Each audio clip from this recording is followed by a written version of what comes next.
In this session, we will see industrial wastewater. Okay, industrial wastewater के तो इसमें क्या है, हम लोग को बेसिकली बहुत ही छोटा सा यूनिट है आपका ये, और सिर्फ 2 नंबर जो है इससे पूछा जाता है। तो जनरली जो आपने डोमेस्टिक सीवेज देखा, डोमेस्टिक वेस्ट वाटर पढ़ा था, वो सब का सोर्स क्या था? तो डोमेस्टिक सोर्स था, जो कि हाउस होल्ड का एक्टिविटी से जो वेस्ट वाटर निकल रहे थे उसकी बात हम लोग कर रहे थे, और उसका ट्रीटमेंट बेसिकली हम लोग देख रहे थे।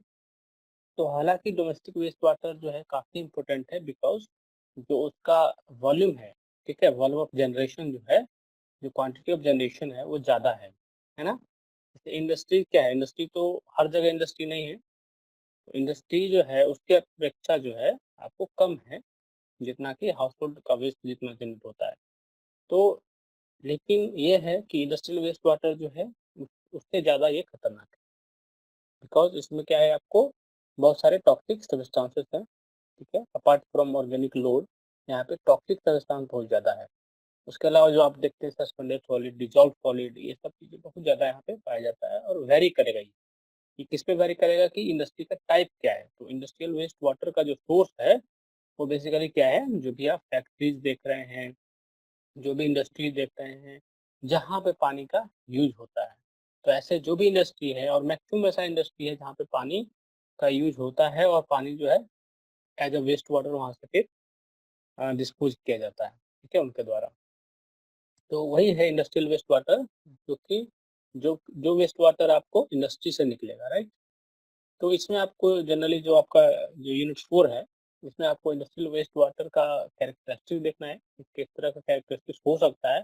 तो जो कैरेक्टरिस्टिक्स है ये फिक्स्ड नहीं होगा। जैसे आपने डोमेस्टिक वेस्ट वाटर पढ़ा था, तो हालाँकि वो एक सोर्स का था, इसलिए वो फिक्स्ड था, है ना? तो उसका आपने physical, chemical, biological characteristic fix था, इसको पढ़ लिया आपने कि यही सब होगा, क्योंकि वो एक सोर्स से आया था इसलिए।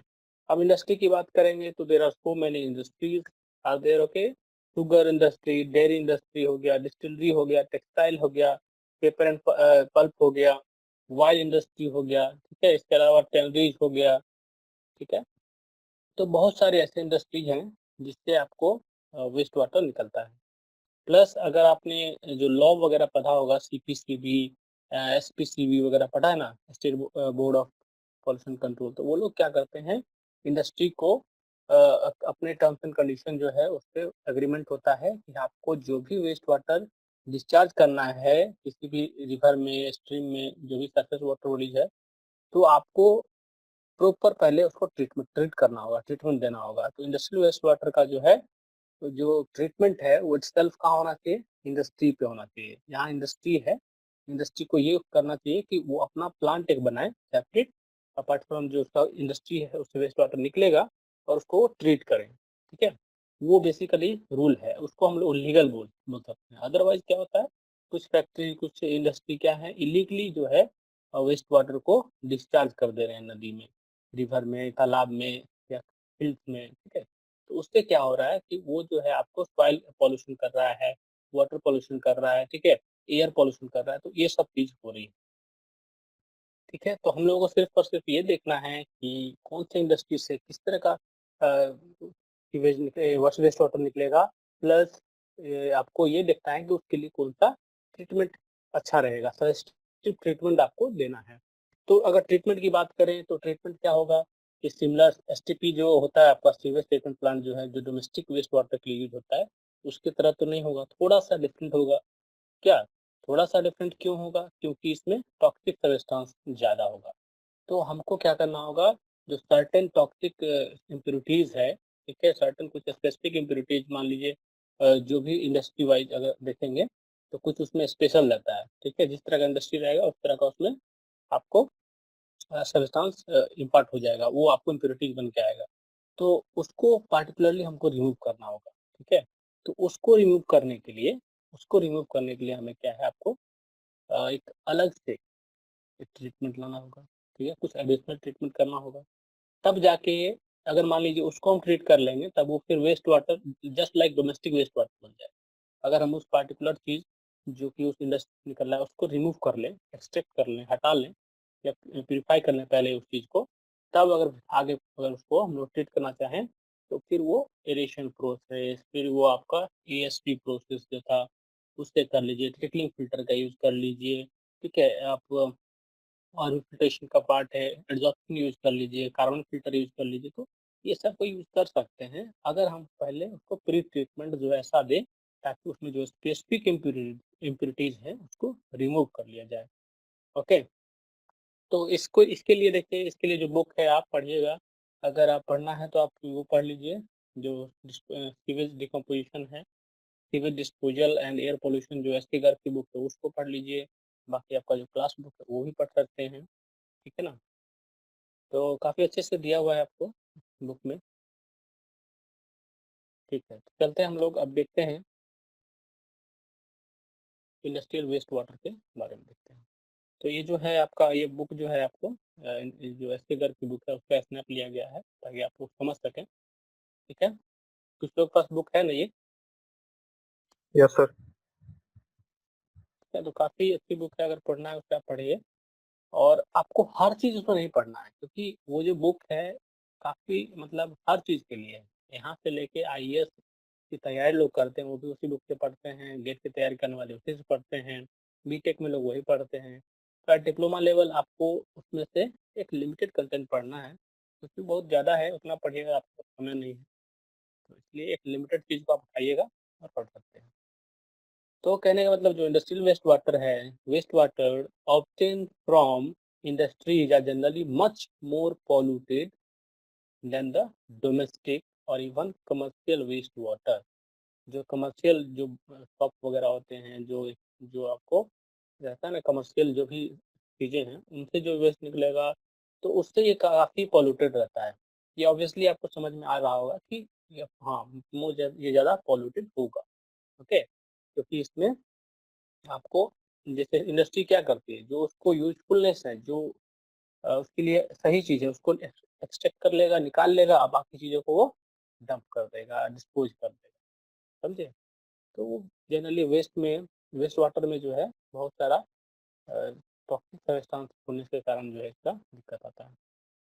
चलिए, तो इसमें हम और चीज़ देखते हैं, अभी जो बात कही थी वही सब इसमें लिखा हुआ है कि जो लीगल लॉज़ वगैरह हैं, वो इंडस्ट्री को प्रिवेंट करते हैं ताकि वो डिस्चार्ज नहीं करे जो अनट्रीटेड इफ्लुएंट्स हैं, ठीक है? अनट्रीटेड वेस्ट वाटर को डायरेक्टली डिस्चार्ज नहीं करें, इसके लिए लॉ बना हुआ है, उसका उनको पालन करना पड़ता है, ठीक है? उससे क्या हो जाएगा कि हमारा रिवर बॉडी जो है, उसमें इम्प्योरिटी कम आएगा और रिवर जो है, वो अपना सेल्फ प्यूरिफिकेशन कर पाए और प्योर रहे। अदरवाइज़ क्या होगा कि अगर मान लीजिए इंडस्ट्री जो है इसका मतलब इसको सही से पालन नहीं करते हैं, जो आपका लॉज़ बना हुआ है, जो उसको उनको ट्रीट करना है, उनके पास प्लांट होना चाहिए, तो इसमें नहीं करते हैं तो फिर क्या होगा कि आपका जो सरफेस है, सब सरफेस है, वाटर है, वो सब डिस्टर्ब होगा, ठीक है? पॉल्यूट होगा, कंटामिनेट होगा। इसके अलावा सॉइल पॉल्यूशन होगा, ठीक है? जो फील्ड में अगर डिस्चार्ज कर दिए तो, वो सब चीज़ है। प्लस उसका कोई यूज़ नहीं हुआ ना, वेस्ट को सीधा आपने डंप कर दिया, तो वो भी है।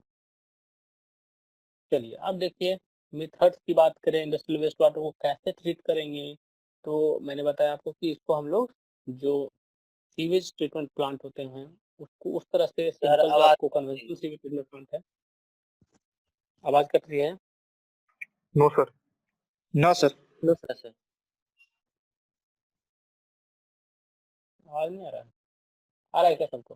आता है सर। यस आ रहा है सर। आ रहा है। Yes sir. Okay.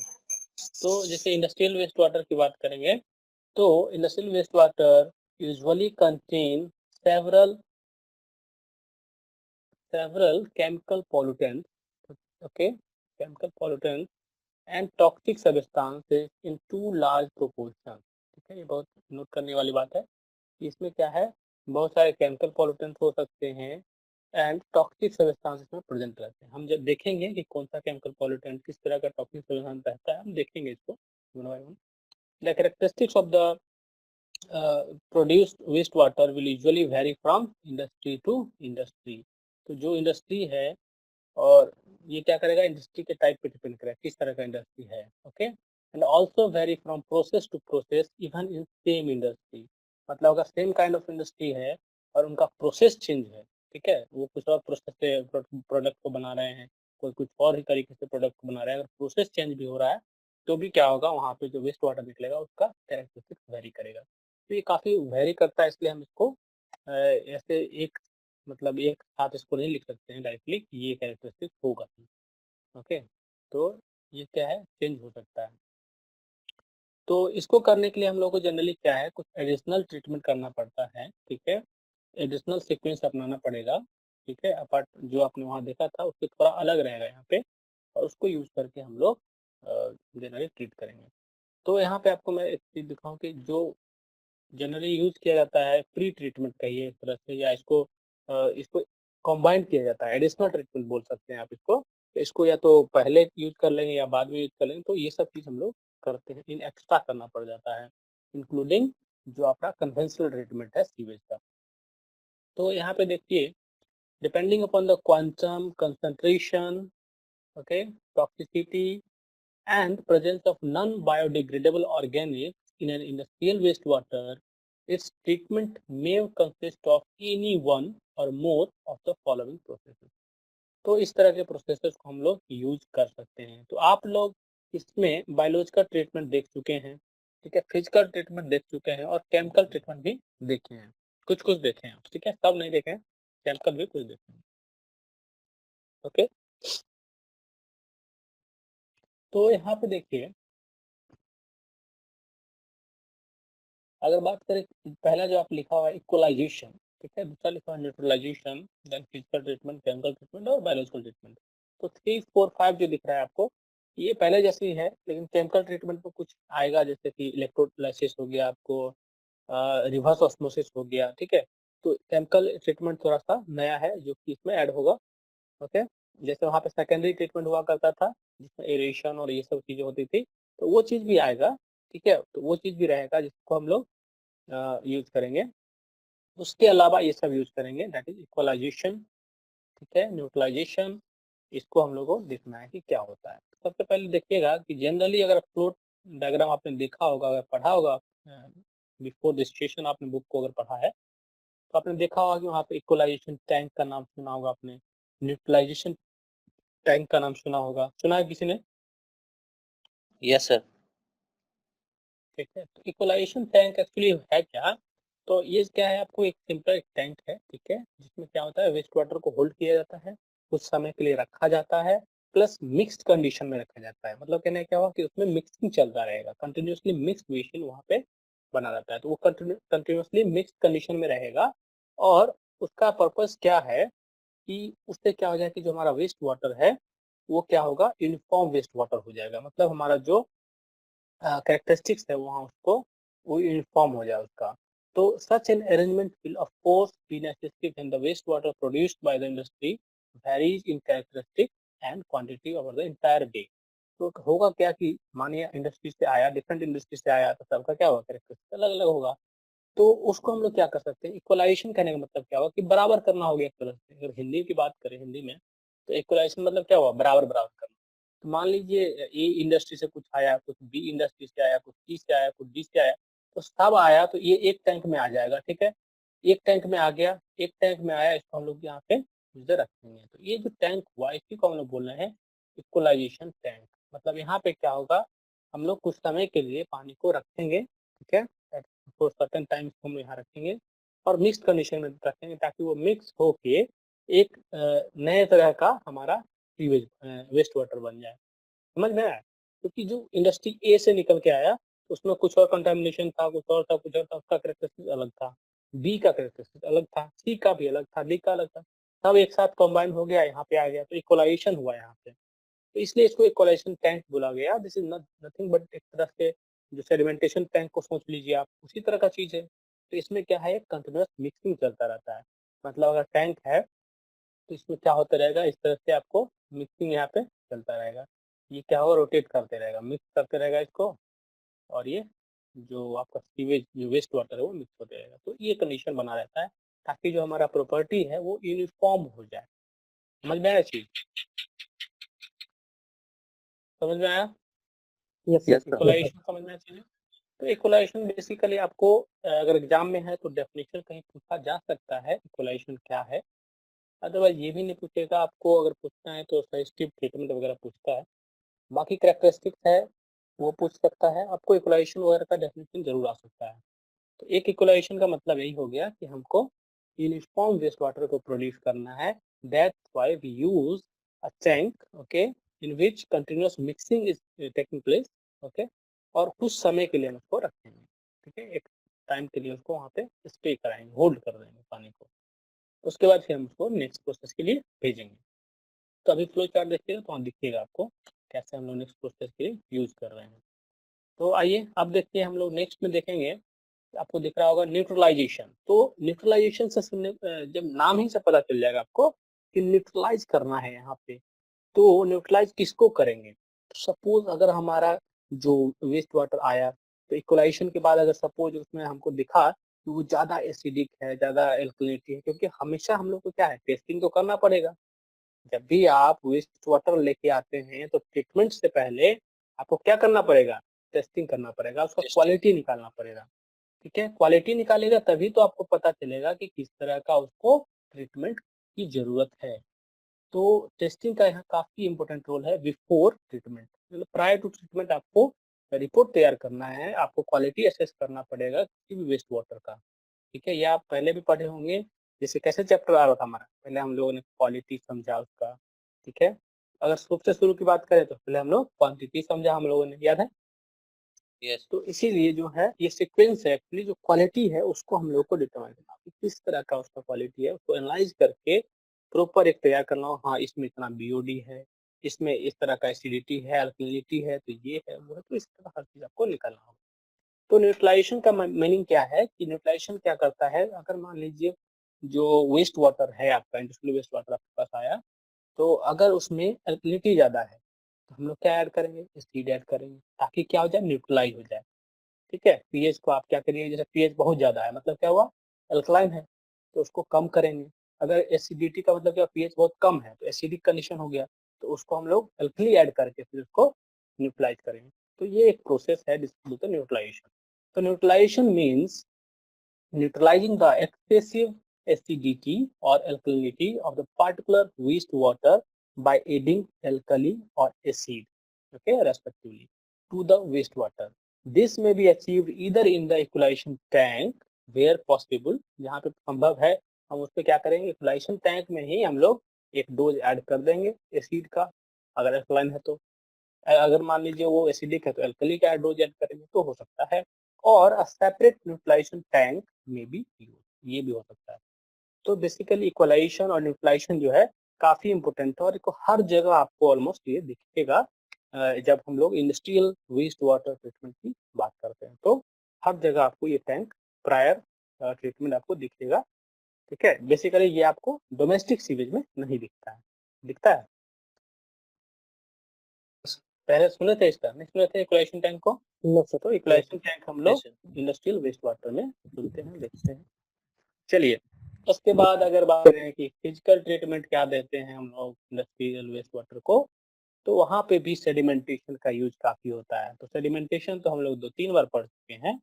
Sedimentation, as we know, is employed to separate the heavier settleable solids, and hence sedimentation tanks may be provided only when the wastewater contains a high percentage of such heavy inorganic solids. तो उसमें जितने भी suspended solids होंगे, ठीक है, जो सेटलेबल solids होंगे, अगर ऐसा है उसमें, तब हम लोग सेडिमेंटेशन टैंक का भी यूज करेंगे, ताकि हमारा सेडिमेंटेशन जो है वो हो जाए और हमारा वो सब सेटल करके नीचे एज ए स्लज जमा हो जाए, फिर हम उसको निकाल लें, तो उतना आपको इससे हो जाएगा सेडिमेंटेशन से।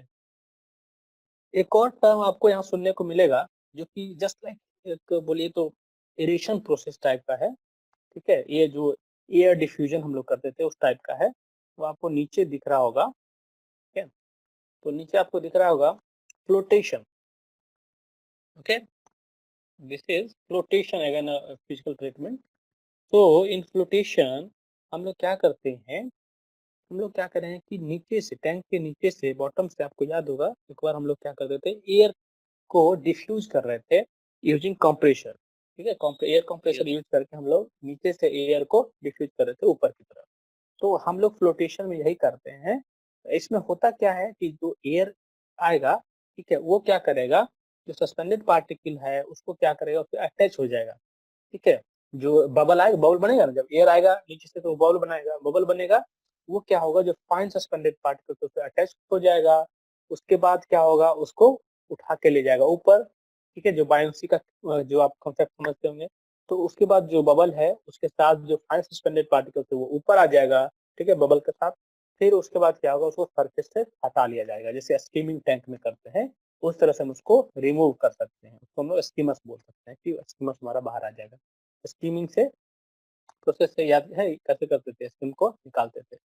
तो Yes. flotation consists of creation of fine air bubble in the waste tank by introduction of air into the tank from the bottom। तो बॉटम से अगर टैंक हमारा है तो उसके बॉटम से क्या होगा, हम लोग एयर को डिफ्यूज कर रहे हैं, तो बॉटम से डिफ्यूज होगा तो बबल ऊपर उठेगा और जो सरफेस होगा यहाँ से हम लोग निकाल लेंगे, जिसका स्टम ऊपर आएगा, ठीक है।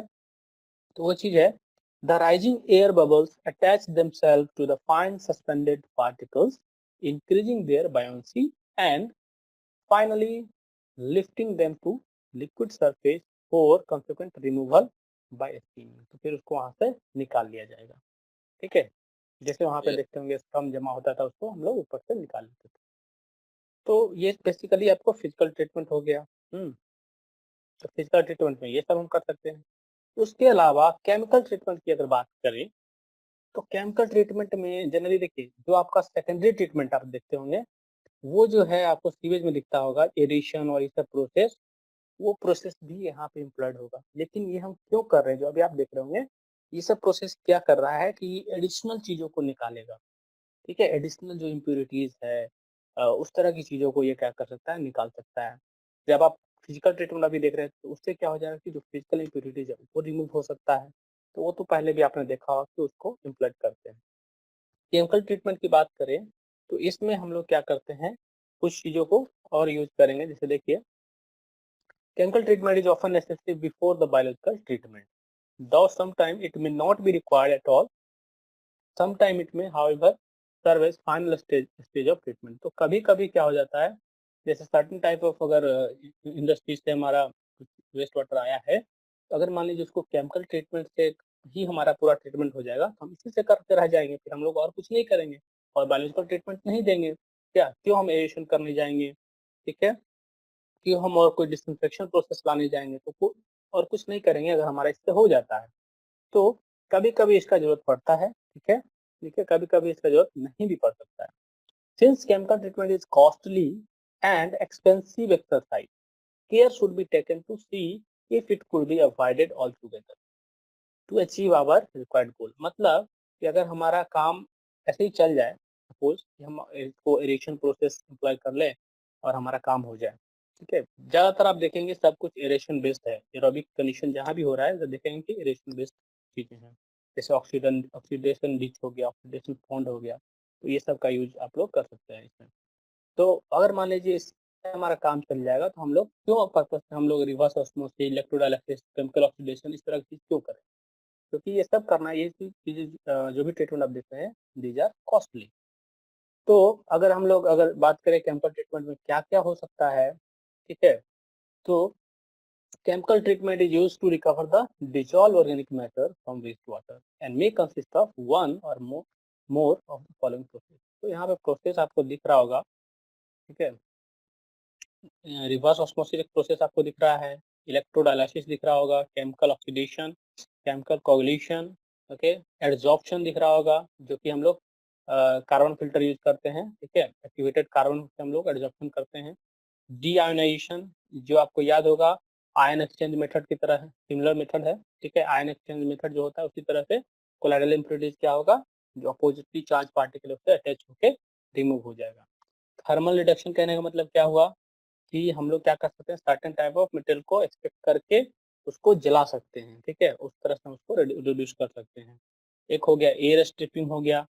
तो एयर स्ट्रिपिंग में क्या करेंगे कि हम लोग इसमें जनरली इसको यूज करते हैं ताकि हमारा जो फॉल गैसेस वगैरह हैं उसको हम रिमूव कर सकें, ठीक है। तो वो आप ये एयर स्ट्रिपिंग यूज करेंगे। मतलब इसमें क्या होता है कि जैसे मान लीजिए ऊपर से हमारा लिक्विड आ रहा है तो नीचे से हम लोग क्या करेंगे, एयर पास करेंगे। तो एयर क्या होगा, जो होगा ये एयर जब जाएगा ये क्या करेगा, उसका जो गैसेस होगा उसको रिमूव कर सकता है, ठीक है, प्लस सर्टेन इम्प्योरिटीज को ये रिमूव कर लेगा। तो एयर से भी हम लोग एयर स्ट्रिपिंग भी कोई फिनोमेना है एक। जिससे हम लोग ये कर सकते हैं। तो जनरली गैस वगैरह रिमूव करने के लिए। तो ये बेसिकली आपको प्रोसेस है जो कि सब एक साथ यूज़ नहीं होता है, कभी-कभी यूज़ होगा, कोई एक यूज़ करेंगे, जहाँ जो नेसेसरी होगा, ठीक है? तो रिवर्स ऑस्मोसिस पढ़े होंगे आप लोग, इसमें क्या करते हैं हम लोग कि जो वेस्ट वाटर है, ठीक है? वेस्ट वाटर में जैसे डिज़ोल्व सॉल्ट्स वगैरह है, ये सब चीज़ें हैं, डिज़ोल्व इम्प्योरिटीज़ और भी हैं। उसको क्या किया जाता है, जो सेमी परमेबल मेंबर है, उससे पास कराया जाता है। मतलब उससे क्या होगा, जो सेमी परमेबल मेम्ब्रेन है, उससे बहुत ही हाई प्रेशर के थ्रू उसको पास कराया जाता है, ठीक है? तो उससे क्या होता है आपका जो पानी है, वो तो पास कर जाता है, बाकी इम्प्योरिटीज़ उसमें रह जाता है, ठीक है? तो इसका हम लोग यूज़ कर लेते हैं, जो आपको पहले भी रिवर्स ऑस्मोसिस देखा होगा, उसी तरह का ये सिमिलर केस है। इसी में अगर आप देखेंगे तो कभी-कभी हम लोग एक्टिवेटेड कार्बन का यूज़ कर लेते हैं इस केस में, ठीक है? और जैसे केमिकल जो आप देख रहे थे प्रेसिपिटेशन या केमिकल कोगुलेशन वाली चीज़ें, वो भी इस तरह से यूज़ कर सकते हैं। इलेक्ट्रोडायलिसिस में आपने देखा होगा कि हम लोग क्या करते थे, उसमें से अगर रिमूव करना है डिसॉल्व मैटर को, कोलाइडल मैटर को, हम लोग क्या करते थे, वेस्ट वाटर को हम लोग एक जो वहाँ पे क्या करते थे, जो इलेक्ट्रोड लगाते थे, ठीक है? इलेक्ट्रोड क यूज़ करके उसमें कुछ वोल्टेज, कुछ करंट पास करके टैंक में जो अपोजिटली चार्ज पार्टिकल होता था, वो मान लीजिए प्लस का जो इलेक्ट्रोड है, प्लस में जाके नेगेटिव वाला उसमें चिपक जाएगा, मतलब अट्रैक्ट हो जाएगा। तो वहाँ पे क्या है आपको जो इलेक्ट्रिक फील्ड क्रिएट किया जाता था, उसके थ्रू उसका अट्रैक्शन होने के कारण क्या हो जाता था, वो अब तो जो इलेक्ट्रोड है उसमें चिपक जाता था, फिर वहाँ से निकाल लिया जाता था, रिमूव कर लिया जाता था। तो वो इलेक्ट्रोडायलिसिस का प्रोसेस है। केमिकल ऑक्सीडेशन की बात करें, तो इसके लिए हम लोग कभी-कभी क्लोरीन, ओज़ोन का यूज़ कर सकते हैं, जिससे क्या होगा, ऑक्सीडेशन होगा और इससे हमारा वेस्ट वाटर से क्या है, आपका रिमूवल होगा कुछ चीज़ों का, जैसे अमोनिया है, साइनाइड है, इस तरह का रिमूवल हो जाएगा। In addition to reducing BOD load on biological treatment, आपका जो क्लोरीन है, ओज़ोन है, ये भी करता है। केमिकल कोगुलेशन की बात करें तो आप जानते हैं कोगुलेशन में क्या करते हैं हम लोग, तो उसमें क्या है, आपको कोगुलेंट्स यूज़ करेंगे, कुछ केमिकल्स यूज़ करेंगे, जिससे क्या हो जाएगा, हमारा फ्लॉक्स बनेगा, याद है? फ्लॉक्स बनेगा, छोटा-छोटा पार्टिकल बड़ा-बड़ा बनेगा और फिर वो रिमूव हो जाएगा। याद होगा ये चीज़ आपको? Yes, sir. तो यहाँ पे फ्लॉक्स बनेगा और उसके बाद वो फिर सेडिमेंटेशन से उसको निकाला जा सकता है, उसको पानी को स्टे करा के सारा निकाला जा सकता है, डिज़ोल्व को। डिज़ोल्व जो भी इम्प्योरिटीज़ होगा, वो इससे रिमूव हो सकता है।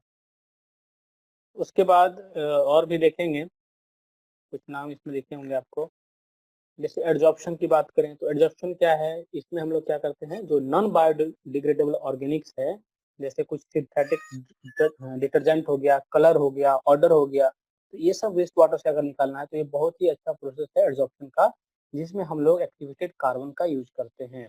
तो पानी को हम लोग क्या करते हैं, एक्टिवेटेड कार्बन का बेस होता है, उसके थ्रू पास कर देते हैं और उससे पास करने के बाद उसपे कलर, ऑर्डर, ठीक है? और से जो और नॉन बायोडिग्रेडेबल ऑर्गेनिक्स हैं, वो सब उसमें रिमूव हो जाएगा। एक और आपको यहाँ टर्म दिख रहा होगा, डीआयोनाइज़ेशन, अगर देखेंगे तो डीआयोनाइज़ेशन में क्या करते हैं, जैसे कि आयन एक्सचेंज वाली मैंने बात बताई आपको। आयन एक्सचेंज मेथड में कैसे कर देते हैं, वही चीज़ करना है आपको। इसमें हमको वेस्ट वाटर को पास कराएँगे, सिंथेटिक आयन एक्सचेंज रेजिन को यूज़ करते हैं। रेजिन का वेट होता है, उसे पास कराएँगे, फिर हमारा कुछ अनडिज़ायरेबल केटायंस, एनायंस क्या होगा, उसमें एक्सचेंज हो जाएगा, ठीक है? जो रेजिन है, जैसे सोडियम और हाइड्रोजन आयन से एक्सचेंज हो जाएगा और रिमूवल हो जाएगा। थर्मल रिडक्शन की बात करें, thermal reduction requires burning and consequent oxidation of some toxic and refractive substance like organic cyanide which may be present in specific industrial wastewater। तो हम लोग बर्निंग से भी इसको कर सकते हैं, बट आप देखेंगे हालांकि इसमें सब में आप देखेंगे कि ये थोड़ा सा एक्सपेंसिव हो जाता है। हर चीज़ में मान लीजिए आपको हीट चाहिए, आपको केमिकल्स चाहिए, ठीक है? तो उस तरह का प्रोसीजर जहाँ भी है, तो उसमें थोड़ा सा कॉस्टली हो जाए। जैसे रिवर्स ऑस्मोसिस में आप देख रहे हो कि हाई प्रेशर यूज़ करना है, तो प्रेशर कहाँ से आएगा? तो उसमें फिर मैकेनिकल एनर्जी यूज़ कीजिए आप, फिर उसको कॉस्टली होगा उसका। फिर एक एयर स्ट्रिपिंग की बात कर रहे थे, तो ये भी एक तरह से एरेशन प्रोसेस ही है, ठीक है?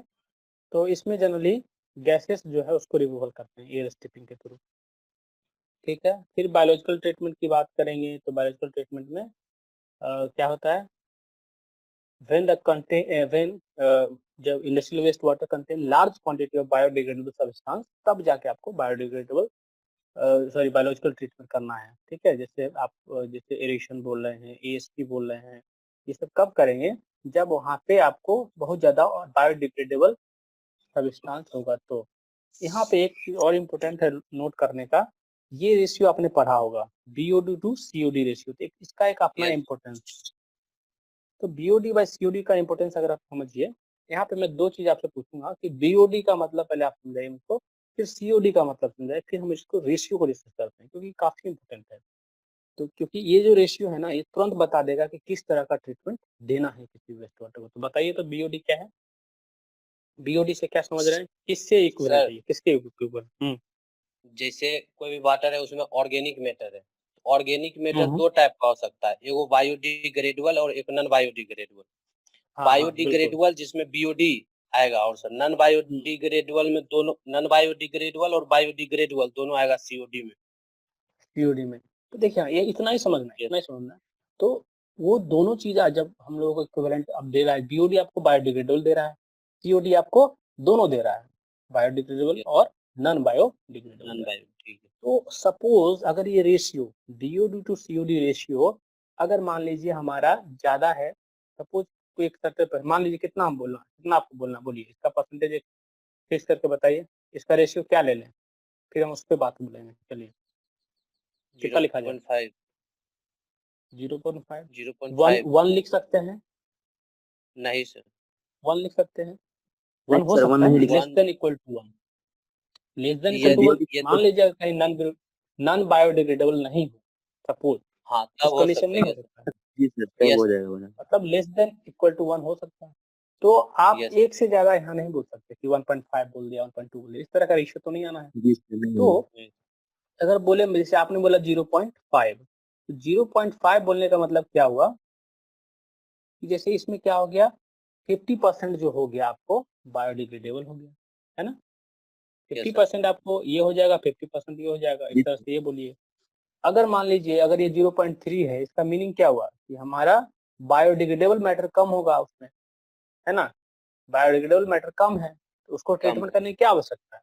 ठीक है, तो क्वांटिटी ऑफ बायोडिग्रेडेबल सब्सटेंस को आपको पता करना होगी। अगर वो कम है तो उसको बायोलॉजिकल ट्रीटमेंट देने से हमको फायदा नहीं होगा, ठीक है?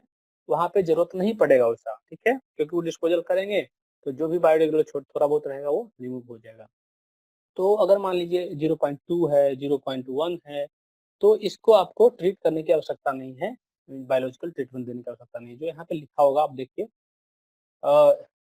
laboratory test on wastewater for determining its BOD to COD ratio will help in determining the type of treatment required। ठीक है, तो ये बहुत हेल्प करता है कि किस तरह का ट्रीटमेंट देना है। See, if this ratio is more than 0.6, okay, the wastewater are biologically treatable without acclimatization। तो acclimatization एक प्रोसेस है जिसमें हम लोग क्या करते हैं, जनरली लार्ज वहाँ पे हम लोग माइक्रोब्स को रखेंगे, ठीक है, और माइक्रोब से क्या होगा, मतलब इन करा रहे हैं पूरा समझिए, ठीक है, उसमें इन कराए माइक्रोब को, ताकि उसमें क्या होगा, ये जो बायोलॉजिकल जो भी एक्टिविटी है वो बढ़े उस चीज के लिए। If the ratio is less than 0.6 and up to 0.3, then acclimatization is needed for biological treatment. If the ratio is less than 0.3, biological treatments may not be necessary। अगर 0.3 से कम है तो उसमें आपको ये करने की आवश्यकता नहीं है बायोलॉजिकल ट्रीटमेंट, ठीक है। तो ये एक फैक्टर है बीओडी बाई सीओडी रेशियो, जिससे आपको ये सब भी पता चल जाता है कि ट्रीटमेंट किस तरह का देना है।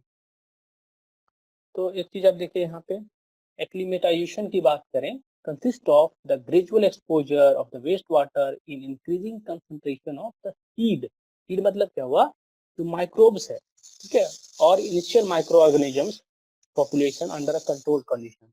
तो उसमें आप फीड कर रहे हैं, माइक्रोब्स को डाल रहे हैं एक तरह से, उसी को हम लोग बोल रहे हैं एक्लीमेटाइजेशन प्रोसेस बोल रहे हैं, ठीक है।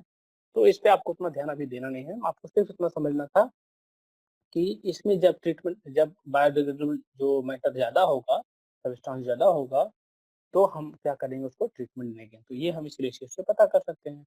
तो जनरली इसमें आप देखेंगे कि यूज किया जाता है रेशियो प्रोसेस, तो क्या क्या प्रोसेस आपको दिखेगा। चलिए देखते हैं फर्दर। तो इसके बाद हम लोग चलते हैं, ये तो बेसिकली थ्योरी है, इसमें से आपको 1-2 नंबर कभी पूछा मान लीजिए तो आप लिख सकते हैं। हो सकता है इसमें आपको थोड़ा बहुत डेफिनेशन पूछ दे किसी भी सब चीज़ों का, ठीक है, तो कर लेंगे, ठीक है, नोट कर लेंगे उसको। Yes sir. आइए, तो ये जो टेबल आप देख रहे हैं ये काफी इंपॉर्टेंट है, बस इसी टेबल से आपका ये पूरा यूनिट खत्म हो सकता है। तो आप में देखिए, आप अगर पहला देखिए यहाँ पे जो इंडस्ट्री है वो आपको दिख रहा होगा डेयरी, ठीक है, जहाँ पे मिल्क प्रोसेसिंग इंडस्ट्री जो भी है, ठीक है, डेयरी जो है आपको समझते होंगे आप।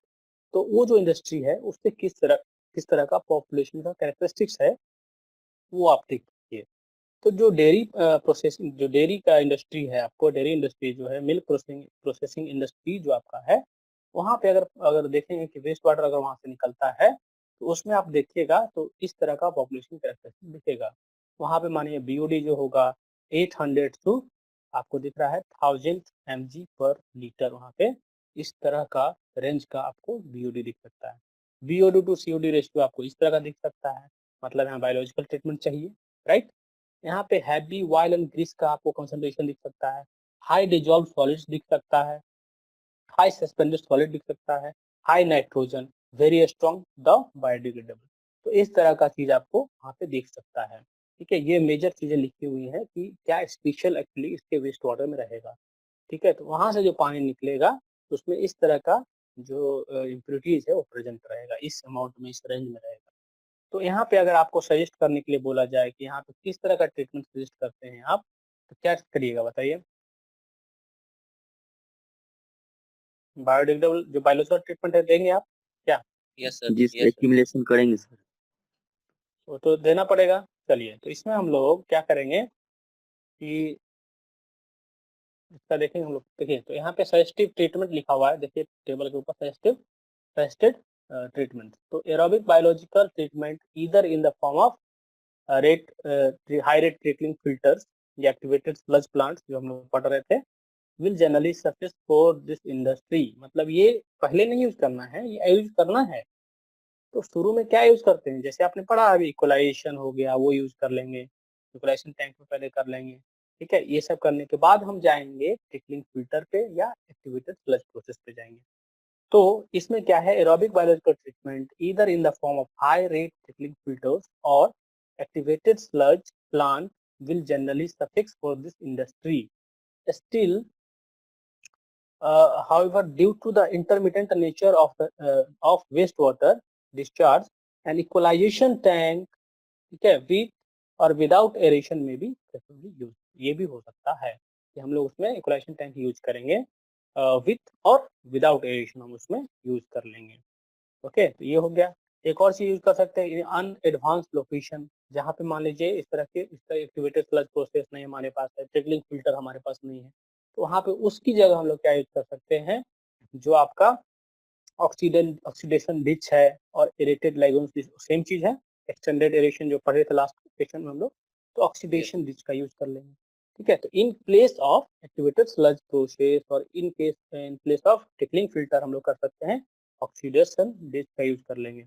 और उसके प्रायर जो है आपको इक्वलाइजेशन टैंक का यूज कर लेंगे, विथ एरेशन और विदाउट एरेशन यूज कर लेंगे, तो हमारा पानी ट्रीट हो सकता है, ठीक है। तो ये हो गया डेयरी इंडस्ट्री से जो अगर निकलेगा तो। नेक्स्ट आप देखिए, आपको दिख रहा होगा डिस्टिलरी, दिख रहा है। डिस्टिलरी इंडस्ट्री की बात करें, डिस्टिलरी एंड ब्रीवरी इंडस्ट्री की बात करेंगे, तो ये कौन सा इंडस्ट्री है जहाँ पे क्या होता है, जो अल्कोहल बनता है, वाइन्स बनता है, ब्रांडी बनता है, ठीक है, जो शराब जहाँ बनता है, ठीक है। तो वो सब का इंडस्ट्री जो होता है, वहाँ से अगर देखेंगे तो आपको किस तरह का, अगर देखिएगा इम्प्योरिटीज का पॉल्यूशन मिल रहा है, कैरेक्टरिस्टिक्स मिल रहा है, तो देखिए कितना हाई वहाँ बीओडी मिलता है। देखिए, दिख रहा है आपको, extremely high BOD 12,000 to 40,000 mg पर लीटर, इतना आपने कभी सुना भी नहीं होगा। तो जो भी डिस्टिलरी इंडस्ट्री है, ब्रिवरी इंडस्ट्री है, वहां से आप देखेंगे कि बहुत ज्यादा आपको बीओडी निकलता है, extremely high BOD, very high COD 28,000 to 73,000 mg पर लीटर, कितना ज्यादा आपको यहाँ सीओडी निकल रहा है। High chlorides and sulphate dissolve solid 7,000 to 10,000 mg पर litre, and highly coloured brown yellowish waste water निकलेगा, जिसका कलर आप समझिए ब्राउनिश येलो रहेगा, ठीक है। इस तरह के कलर का वहां से पानी निकलेगा। तो जो ब्रिवरी वेस्ट वाटर्स है, being less strong can be generally treated by two stage aerobic biological treatments, ठीक है, unit like high rate trickling filter and after screening and neutralization. तो ये ब्रिवरी इंडस्ट्री के लिए, ब्रिवरी मतलब जो आपका ठीक है, जो आपको मेन इधर से आपको आ गया, हाँ, जहाँ बेवरेज वगैरह बनता है ना, उसकी बात कर रहे हैं, जैसे कोल्ड ड्रिंक्स वगैरह है, ये सब चीज़ें, है ना? तो उसको हम लोग क्या करेंगे कि हम लोग सिंपली उसको स्क्रीनिंग और न्यूट्रलाइजेशन करेंगे, ठीक है? स्क्रीनिंग स्क्रीनिंग के लिए स्क्रीन यूज़ कर लेंगे, न्यूट्रलाइजेशन के लिए न्यूट्रलाइजेशन टैंक यूज़ कर लेंगे और उसके बाद हम लोग क्या कर सकते हैं कि एक हाई रेट फ़िल्टर को हम लोग यूज़ कर लें, ट्रिकलिक फ़िल्टर को यूज़ करेंगे और फिर हम लोग उसको फ़िल्टर कर सकते हैं, अगर बेवरी वेस्ट वाटर की बात करें तो। बट अगर हम डिस्टिल्ड वेस्ट वाटर की बात करेंगे तो क्या? तो सबसे पहले एक चीज़ यहाँ पे देख लेते हैं, जो आपने फिगर ये 11.1 देखना है, उसको हम लोग देख लेते हैं कि उसमें क्या है, ठीक है? तो ये आपको दिख रहा होगा फ्लो चार्ट ब्रेवरी यूनिट का, दिख रहा है मोबाइल में आपको? Yes sir. Yes sir. ठीक है, तो इसमें क्या किया गया है, इसमें हम लोगों ने क्या यूज़ किया है, मतलब वेस्ट हमारा यहाँ से वेस्ट वाटर आया, स्क्रीनिंग यूज़ किया हमने और स्क्रीनिंग के बाद क्या है, जो स्लज निकला उसको तो पहले हम स्लज में भेज देंगे, जो यहाँ से पानी स्क्रीन होकर निकला उसको हम लोग कहाँ भेज रहे हैं, प्राइमरी क्लेरिफायर, मतलब यहाँ पे सेडिमेंटेशन प्रोसेस कर रहे हैं। सेडिमेंटेशन करने के बाद जो स्लज निकला फिर उसको वेस्ट में भेज रहे हैं। उसके बाद हमने यहाँ पे ट्रिकलिंग फिल्टर यूज़ कर लिया है। तो ट्रिकलिंग फिल्टर यूज़ कर लिया है और यहाँ पे हम लोग इक्वलाइजेशन टैंक भी यूज़ कर सकते हैं इसकी जगह पे, जो प्राइमरी क्लेरिफायर है उसकी जगह पे इक्वलाइजेशन टैंक भी यूज़ कर सकते हैं इस केस में। उसके बाद देखिएगा, जो ट्रिकलिंग फिल्टर यूज़ किया उसके बाद आपने यहाँ पे जो इसका 2 स्टेज में यूज़ किया है, देख रहे होंगे। तो एक ये हुआ, एक ये हुआ, 2 प्रोसेस में हम इसको यूज़ कर रहे हैं। तो देखेंगे कि यहाँ से हम लोग रिसाइक्लिंग भी देखेंगे आप कर रहे हैं वेस्ट का, तो जो वेस्ट वाटर है उसका स्लज, रिसाइकिल स्लज भी यहाँ पे लेके आ रहे हैं। एक यहाँ पे देखिए, एक जो रिसाइक्लिंग हो रहा है यहाँ पे जा रहा है, यहाँ से फिर एक इधर आ रहा है, तो मतलब 2 जगह से यहाँ पे रिसाइक्लिंग हो रहा है। प्लस जो स्लज आ रहा है नीचे, आप देखेंगे कि यहाँ पे जा रहा है, मतलब इससे जो ज़्यादा होगा वो यहाँ चला गया। रिसाइकल स्लज यहाँ से भी हो रहा है, तो काफ़ी ये क्या है आपको, रिसाइकल स्लज जो है इसमें ज़्यादा देना इसलिए पड़ रहा है क्योंकि यहाँ पे लोड बहुत ज़्यादा है, समझ रहे हैं? क्योंकि यहाँ पे बहुत ज़्यादा लोड है, इसलिए रिसाइकिल स्लज ऐड करने से क्या होगा, जो आपको बताया था मैंने कि फूड बाय माइक्रो ऑर्गेनिज्म का रेशियो, तो माइक्रोब्स का संख्या हमको बढ़ाना पड़ेगा। इसलिए यहाँ पे क्या है, 2-2 स्टेज में आप देख रहे हैं रिसाइक्लिंग हो रहा है, ठीक है? तो ये चीज़ का हम लोग यूज़ कर रहे हैं यहाँ पे।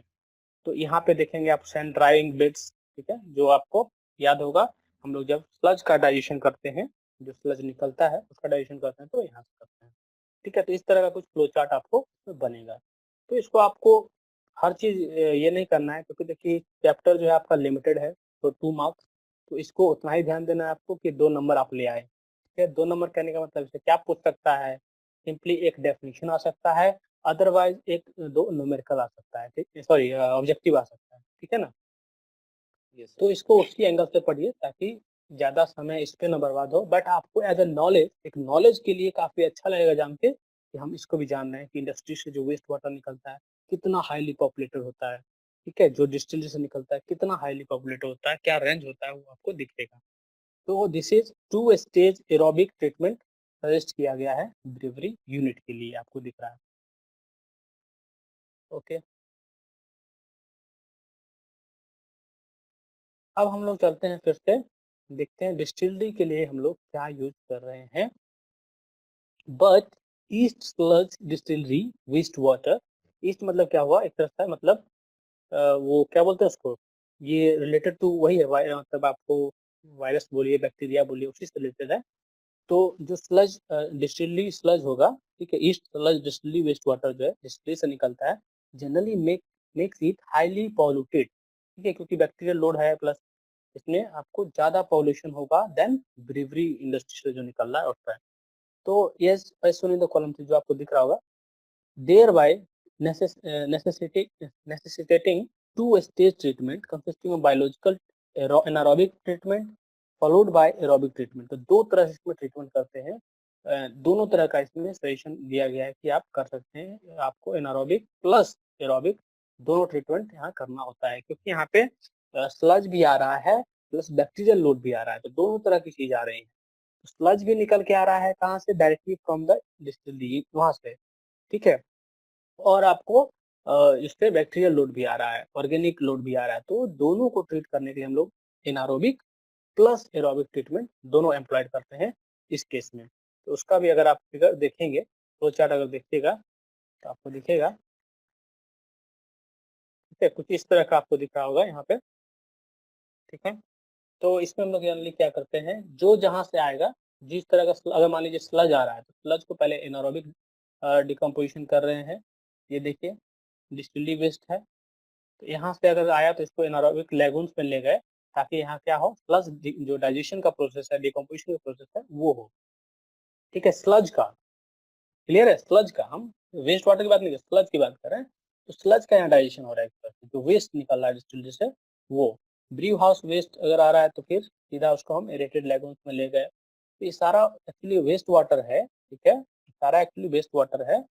प्लस इसमें जो आपको है सर्टेन मान ली जो स्लज अगर इसमें है, ठीक है, जो आपने पढ़ा होगा, इस स्लज की बात करेंगे, डिस्टिलेशन निकल रहा है, तो उसके लिए हम लोग एनारोबिक कभी कभी यूज करते हैं, इसके लिए, ठीक है, इसके लिए करना है। बाकी चीज़ों के लिए हम लोग डायरेक्ट क्या कर रहे हैं, एरेटेड लेगून्स में लेके जा रहे हैं, और फिर वहाँ पे एरेशन के लिए बहुत बड़ा टैंक होगा, बहुत ही लार्ज डायमेंशन का टैंक होगा, वहाँ पे हम इसको ये कर रहे हैं। उसके बाद यहाँ पे दिख रहा है पॉलिशिंग लेगून्स दिख रहा होगा थर्ड में, ठीक है। यहाँ पे हम लोग डिटेंशन देते हैं, ठीक है, इसको डिटेंशन देना होगा अच्छे समय के लिए, जैसे सेडिमेंटेशन टैंक देख रहे हैं ना, उसी तरह से ओपन लेगून्स बना रहता है, ठीक है, पॉन्ड टाइप का। और उसमें उसका फिर एरेशन प्रोसेस से सारा प्यूरिफिकेशन हो रहा है, जो एरेशन प्रोसेस है उसी से इसका प्यूरिफिकेशन हो रहा है। तो ये सब कहाँ होना चाहिए, जो इंडस्ट्री जहाँ पे है वहीं पे इन चीज़ों को एम्प्लॉय करें, ठीक है। ये आपको डिजायरेबल, ये आपको रूल भी कहता है, लॉ भी कहता है, जो बनाया गया है, ठीक है। तो इस तरह की चीज़ें हैं। और अगर देखिएगा आप फर्टिलाइजर इंडस्ट्री की बात करेंगे, ठीक है, तो फर्टिलाइजर इंडस्ट्री में क्या है, आपको देखिए यहाँ पे वेरी हाई नाइट्रोजन कंटेंट, ठीक है, दिख रहा है आपको, फॉस्फेट वगैरह दिख रहा होगा, आर्सेनिक दिख रहा होगा, वाइल्स दिख रहा है। तो इस तरह की चीजें आपको फर्टिलाइजर इंडस्ट्री से आता है। जो फर्टिलाइजर आप सुनते हैं ना, जो खेतों में यूज कर रहे हैं आप इधर, वो सब चीजें, ठीक है। तो यहाँ पे जैसे वाइल्स वगैरह रिमूव करना है तो ग्रेविटी सेपरेटर यूज कर लेंगे, ठीक है। उसके बाद हम लोग क्या करेंगे, इसमें से जो certain arsenic is segregated after it's concentration, phosphate and fluorides are segregated and chemically coagulated by lime, ठीक है। Ammonia is then removed by lagooning or by using air stripped tower packed with red wool stacks। तो इसमें क्या है, आपको जो gravity separator है उससे वाइल सेपरेट हो जाएगा, ठीक है। उसके बाद जो कोगुलेशन का प्रोसेस है, कोगुलेंट ऐड करने का प्रोसेस है, उससे हमारा फॉस्फेट, फ्लोराइड और ये सब निकल जाएगा, ठीक है। उसके बाद जो अमोनिया है उसको जो है लेगूनिंग से, मतलब जो एरेटेड लेगून्स बनाते हैं, एरेशन प्रोसेस है, उससे रिमूव करेंगे। और हम लोग एयर स्ट्रिपर भी यूज करते हैं, जिसमें मैंने बताया था आपको कि नीचे से एयर डिफ्यूज कर रहे हैं, नीचे से एयर जा रहा है और ऊपर से लिक्विड जो है, ये क्या होगा, ऊपर से लिक्विड ऐसे आ रहा है और नीचे से एयर जा रहा है, समझे, इस तरह से। तो ये एक फेनोमेना होता है, ठीक है, समझ गए इस चीजों को। उसके बाद अगर यस सर। देखिएगा कि इसमें बायोलॉजिकल नाइट्रिफिकेशन और डीनाइट्रिफिकेशन, क्योंकि नाइट्रोजन का प्रेजेंस है, फॉस्फेट का प्रेजेंस है, तो हम लोग यहाँ इस तरह का यूज करेंगे, ठीक है, ताकि यहाँ जो नाइट्रोजन अमोनिया वगैरह है वो हाई कंसंट्रेशन में है, तो उसको रिमूव करना है आपको। तो biological nitrification and denatrification to remove ammonia can also be used. Urea does not gate remove easily, ठीक है। यूरिया जो है, जैसे आप बनाते हैं ना खाद वगैरह, तो उसमें चीजें रहती हैं, ये सब चीजें, तो उसका फ्लो डायग्राम अगर देखेंगे तो कुछ इस तरह का आपको,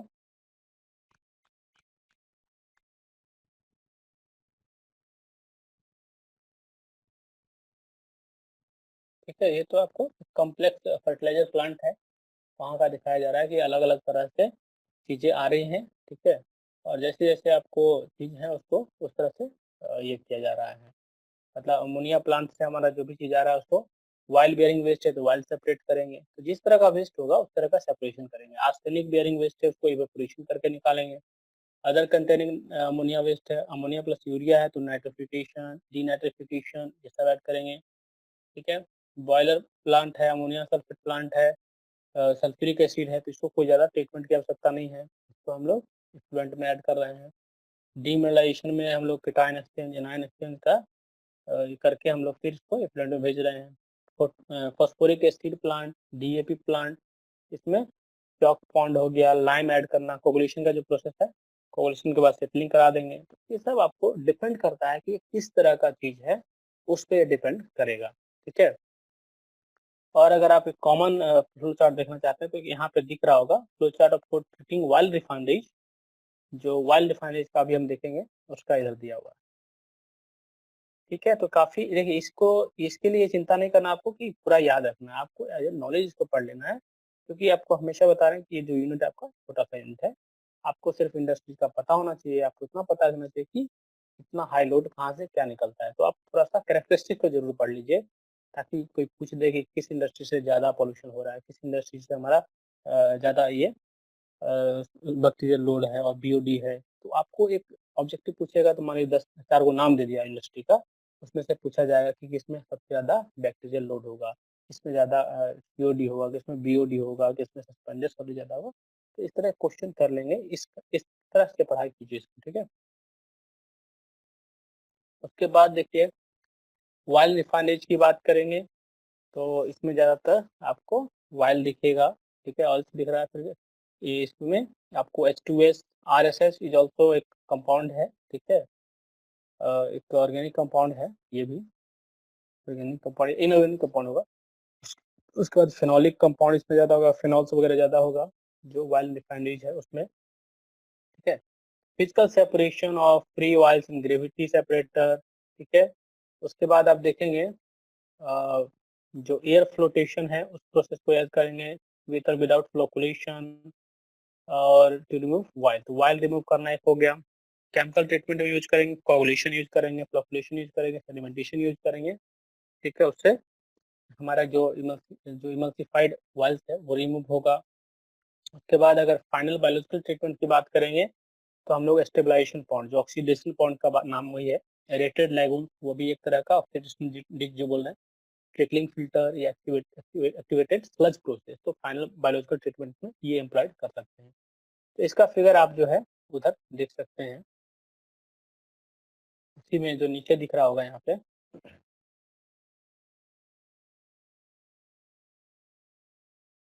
ये देखिए जो इन्फ्लुएंट यहाँ से आया, तो यहाँ पे देखिए पहले यहाँ आया, ठीक है, जहाँ से वाइल सेपरेट हो सकता है, यहाँ पे प्री डी वाइलर, मतलब यहाँ से क्या होगा, वाइल को रिमूव किया जाता होगा। उसके बाद जो वाइल मिक्स कंडीशन में होगा, जो वेस्ट वाटर में रहेगा, उसको यहाँ से निकाल लिया जाता होगा, ठीक है। तो कुछ वाइल यहाँ निकल गया, कुछ आपको ग्रेविटी सेपरेटर से निकल गया।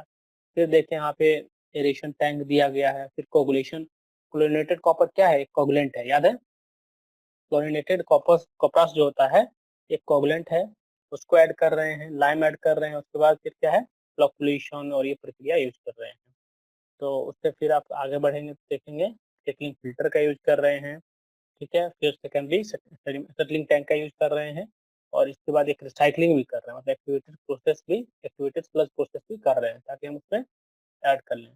तो यहाँ पे देखिए ट्रिकलिंग फिल्टर है, कभी कभी यहाँ पे एरेशन टैंक यूज कर लेंगे, वो चीज़ है, ठीक है। तो ये जो है इस तरह का प्रोसेस हम, ये काफी सिमिलर टू जो हमारा सीवेज ट्रीटमेंट प्लांट है उसी तरह से आपको दिख रहा होगा, है ना।